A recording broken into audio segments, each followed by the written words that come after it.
वक्त IMF की गुलामी में हम इस हद तक जकड़ गए हैं कि वो हमारी इलेक्शन लॉस के ऊपर भी असरअंदाज हो रहे हैं और टेकर गवर्नमेंट इसी की आड़ लेकर अपनी मुद्दत को एक्सटेंड करें और इंतखाबात को इल्तिवा में डाल दें। The full stop at the end, a colon shall be substituted, and thereafter following proviso shall be added, namely, provided that subsection 1 and 2 shall not apply where the caretaker government has to take actions or directions regarding existing bilateral or multilateral agreements or the projects already initiated under the Public Private Partnership Authority Act 2017, the Intergovernmental Commercial Transaction Act 2022 and the Privatization Commission Ordinance 2000.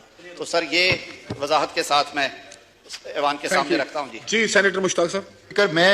मैं इसकी हिमायत नहीं कर सकता और मैं हुकूमत के इल्म में ये बात लाना चाहता हूं कि देखिए केयर टेकर गवर्नमेंट जो खैबर पुख्तनख्वा में है, क्या वो गैर जानिबदार है? वो कतन गैर जानिबदार नहीं है। क्या केयर टेकर गवर्नमेंट पंजाब में है वो गैर जानिबदार है? वो कतन गैर जानिबदार नहीं है। ये तो अब बिल्कुल वाजे हो चुका है कि वो एक एजेंडे के लेकर आगे बढ़ रहे हैं। मुझे बहुत दुख है कि इस वक्त IMF की गुलामी में हम इस हद तक जकड़ गए हैं कि वो हमारी इलेक्शन लॉस के ऊपर भी असरअंदाज हो रहे हैं। और मैं इसी पे बात करता हूं और उनकी नाराजगी और उनकी खुशी को हम इलेक्शन लॉस में भी पेश नजर रखते हैं। मैं इसके खत्म 1 मिनट में जी मिस्टर स्पीकर, मैं इसको स्पिरिट ऑफ द कॉन्स्टिट्यूशन के खिलाफ समझता हूं। जो नई वर्डिंग आई, ये भी spirit of the constitution, spirit of the caretaker government, इसको मैं सॉफ्ट कू कहता हूं। इसको मैं आइंदा इंतखाबात को मुतनाज़िया करने की बुनियाद करार देता हूं और इसके नतीजे में इस बात का इम्कान है कि केयर टेकर गवर्नमेंट इसी की आड़ लेकर अपनी मुद्दत को एक्सटेंड करें और इंतखाबात को इल्तिवा में डाल दें। इससे बहुत मुश्किल में है डेमोक्रेसी। पार्लियामेंट, मेरी दरखास्त ये होगी कि जिस तरह उन्होंने सब क्लास 1 और 2 को निकाला, इसी तरह इस प्रोविजो को भी निकाले और आइंदा इंतखाबात को मुतनाज़िया ना बनाए और केयर टेकर गवर्नमेंट को वो इख्तियारात ना दें जो उनको दस्तूर ने नहीं दिए। आपका पॉइंट आ रहा है सादिक साहब। शुक्रिया स्पीकर साहब, मुख्तसर बात कर देता हूँ।